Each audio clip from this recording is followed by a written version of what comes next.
Hey, what's up guys? Welcome back to Darth Matu's Holocron. I hope life finds you well. I've been trying to reorganize my own so that I can make more videos again, and I've had some mild success. So, here we are, with another Darth Matu Speaks. A while ago, we chatted about the Monomyth, otherwise known as the hero's journey, the narrative scaffold that was developed by Joseph Campbell as he studied commonalities in human culture. We mentioned the 8 character archetypes during that discussion, and today we are going to take a closer look at each of them. If you need a refresher on the Monomyth, or if you need context for where and how these archetypes apply to narrative structure, for example, what the descent into the underworld is, then check out my last video. I'll link it below. But in the meantime, let's get into it. As I said, there are 8 fundamental character archetypes contained within the Monomyth. There have been other narrative structures created besides the Monomyth developed by Joseph Campbell, and some of those narrative structures have postulated more archetypes than just those 8. For example, some more recent models have 12. But we're going to focus on Joseph Campbell's take. So, regardless of how many archetypes you think there are, it's important to understand what they mean. An archetype is created through long study of human behavior across multiple cultures and geographic locations across many years. Humans are infinitely variable in our expression of ideas and culture, but we are also all the same animal. We just are. We're hairless monkeys that are super smart, and we have been this way for many hundreds of thousands of years. Because of this, we can deduce certain things. For example, as an animal, we react to stimuli, and since we are all the same animal, we react to stimuli in a similar manner, regardless of surrounding context. The archetypes are an expression of these behaviors. Joseph Campbell constructed them by looking at a plethora of societies from across the world and sniffing out the commonalities in their myths and their legends. Remember, narrative is created by writing from experience. As Stephen King likes to say, you write what you know, and this has always been the case. This means that when people tell stories or pass down myths, whether they mean it or not, they are opening a door into themselves, reflecting their own experiences in the narrative. This means that you can find real truth about human nature by stripping down stories and characters to their bare bones. And that is exactly what Joseph Campbell did, concluding that the following 8 archetypes are ubiquitous to human existence, regardless of context, culture, or geographic location. Every human who has ever lived has fit into these archetypes, every single one of them, at one point during their lives or another. Think about these things as we go and see if you can spot the archetype that you fit into right now, and then comment down below and let us know what archetype you reflect. But alright, the first archetype is the one that people are most likely familiar with, even in passing. This is the hero. Now, the hero is almost always the protagonist of the story, but that doesn't necessarily have to be the case. They also don't have to be an actual hero, and there are many good stories that have been written from the villain's perspective. The hero is just the main person engaged in the act of the narrative journey. They are the ones that are undergoing a process of learning, growth, and challenge. The audience wants the hero to succeed, and they are usually the vessel through which the audience engages with the narrative. The hero must meet challenges through the course of the narrative. Now, these challenges can be internal or external. They can be great epic battles or quiet existential dread. Regardless of the kind of challenge, the hero must be faced by them. Challenge acts as catalyst for growth within the hero, and the hero learning to overcome a deficit or make up for a shortcoming is the crux of narrative drive. I stress again, this is absolutely essential to the heart of any true narrative. Growth is needed in order for the hero to speak to truth. Real life is a constant state of flux and growth, with people meeting new ideas or challenges almost daily. A hero that goes unchallenged is static and cannot grow, and thus is unrelatable to people in general. Humans want to see the hero struggle, even fail, only to build themselves back up and overcome what caused them so much trouble. It's a situation that speaks to human experience across all of our existence, and as such, it's an archetype that appears in every single culture on Earth. Examples of the hero include Luke Skywalker, John McClane, Harry Potter, or the Batman. And again, as I said, the hero does not necessarily have to be a, quote, hero.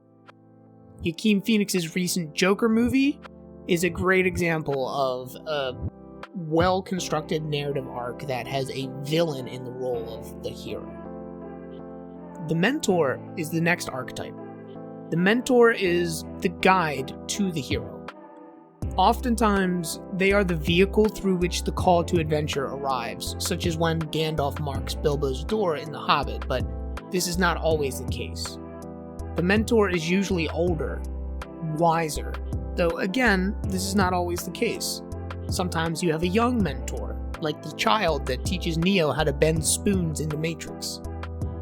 What is important is that the mentor has access to knowledge or skills that the hero needs, and the hero must learn to submit to the mentor's teachings in order to gain said knowledge or skills. The mentor usually needs the hero to complete their journey for whatever reason, such as Obi-Wan needing Luke to defeat the Emperor and Vader to restore balance to the Force. The mentor almost always appears early on in the narrative, though it's not unheard of for them to appear later on. Usually, they help the hero in the early phase of their journey, and the hero has to grow beyond the need for the mentor's help in the run-up to the climax of the narrative.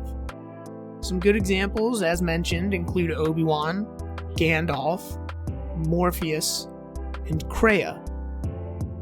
The ally is the next archetype, and it's personally one of my favorites. Oftentimes, in the course of the narrative, the hero will come up short. I mean, who is really perfect, even in real life? After all the growth and practice in the world, you're still going to have flaws, and not everybody is going to have the answer to every problem. There's absolutely nothing wrong with that. That is where the ally comes in.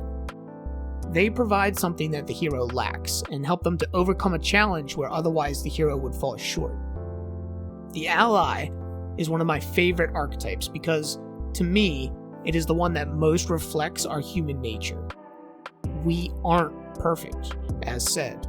We are a group animal, and we always have been, reliant on the people around us. They add to our lives. In many ways, we are who we surround ourselves with. I mean, I know everybody here has heard the phrase, birds of a feather flock together. The ally is the reflection of that within the narrative structure. They help the hero with an extra pair of eyes, or distraction in a crucial moment, a bedrock of friendship, or even a competitive rivalry. In the end, the ally is as vital to the success of the hero's journey as the hero themselves. Examples of the ally include Robin from Batman, Ron and Hermione from Harry Potter, or Samwise Gamgee from The Lord of the Rings. Samwise literally carried Frodo's tired ass up the mountain to the final stretch. He literally delivers him physically to the climax of the narrative. You know, like I said, it's one of my favorite archetypes. The next archetype is the Herald. Now, this archetype is the first one that we've discussed that doesn't necessarily need to be associated with a person.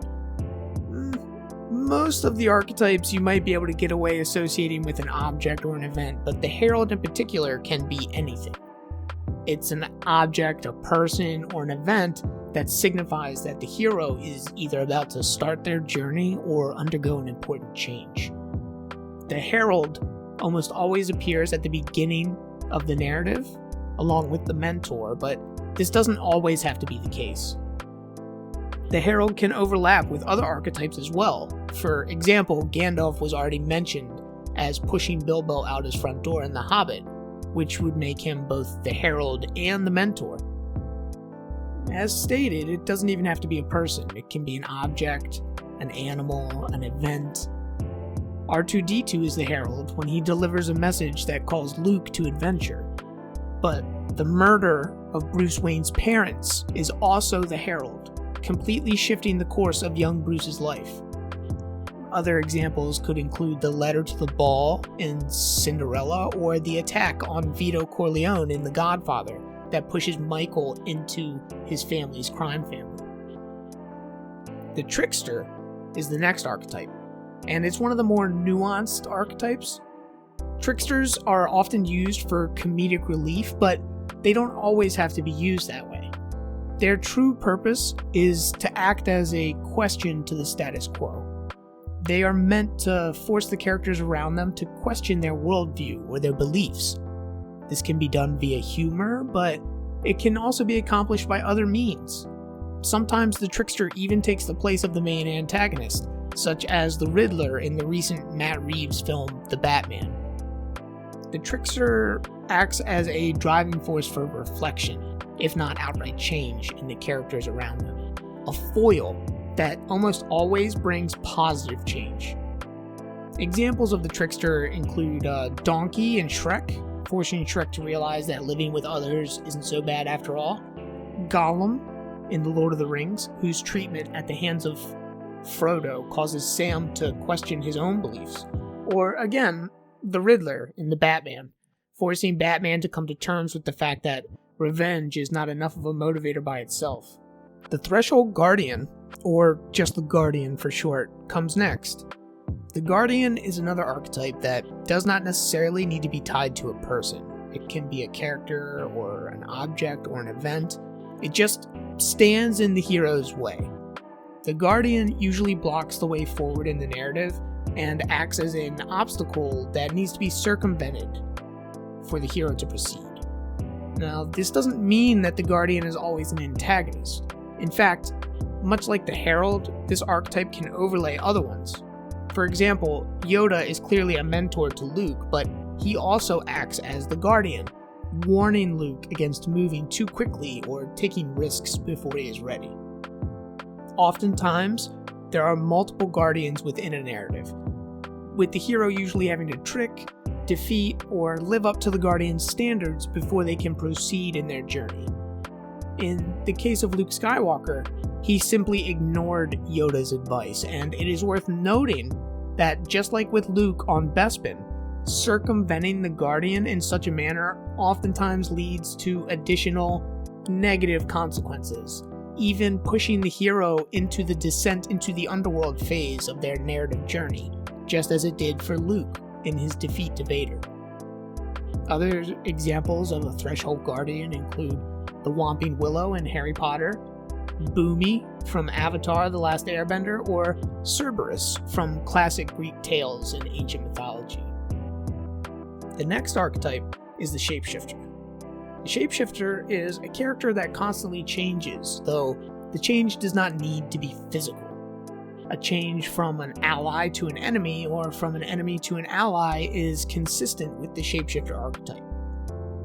Oftentimes, the Shapeshifter is used in a late narrative turn or twist, acting as a catalyst towards the final climax, or towards the descent into the underworld. For example, Han Solo leaves Luke behind, taking the money first, only to have a change of heart and return to help his friend, setting up Luke for his final victory during the climax of A New Hope.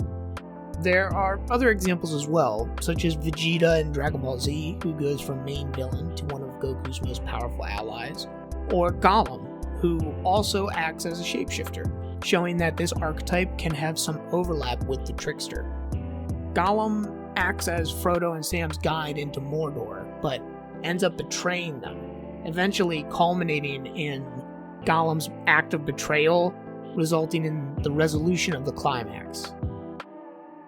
The final archetype is the Shadow. This is the archetype most commonly associated with antagonists and villains. The shadow, like some of the other archetypes, does not necessarily have to be a person. It's simply the main cause of conflict within the narrative, the main threat or problem that the hero must overcome to complete their journey. It can be a drought, which has resulted in the mass starvation of the hero's people, or it can be a villain that hounds the heroes every step. What is important is that the shadow is the direct opposite to the hero, the opposing force that moves against the hero's personal growth. The shadow stands in opposition to the narrative journey and serves to threaten any chance of moving forward. There can even be more than one shadow within a narrative journey, more than one challenge for the hero to overcome, the way there is both Darth Vader and Emperor Palpatine in Star Wars. The shadow is a bit different from the Threshold Guardian in that the Guardian often serves as a force for positive growth and change within the hero. The shadow serves to drive negative growth and change, even sometimes serving to defeat the hero, thrusting them into their journey into the underworld. Some examples of shadows, like I said, include Darth Vader and Emperor Palpatine, Sauron, the Joker, but even things like the asteroid from Armageddon can act as the shadow. And that has been the 8 character archetypes. These archetypes are important, not just to your writing, but also to understanding human nature. After all, they were constructed after long-term observation of human behavior. They can show us pieces of ourselves. As stated before, every human being fits all of these archetypes at one point of their life or another. Even the shadow. From someone else's perspective, you could be the antagonist that stands in their way. Learning about these archetypes and how to apply them will give you a better understanding of the monomyth, which in turn will help you to craft your own narratives with a professional touch. Remember, there's more than one way to skin a cat. There's more than one way to tell a story. But the reason why the monomyth is so potent is because it cuts across culture, geography, and time. These are things that speak directly to the human experience, regardless of context. And as such, using them in your stories will help you to connect to a broader audience. More people will relate to your stories, which in turn will help them carry more meaning and weight. But alright guys, that's enough from me for today. I think you've all had just about enough of my rambling. If you liked this video, please hit that like button. You've made it this far already, so why not? If you like content like this with a strong focus on world building and narrative storytelling, then hit that subscribe button and check out my other videos. Take care of yourself, guys. Be well out there. Tell stories that resonate with you. Write what you know. And remember, may the Force break your chains.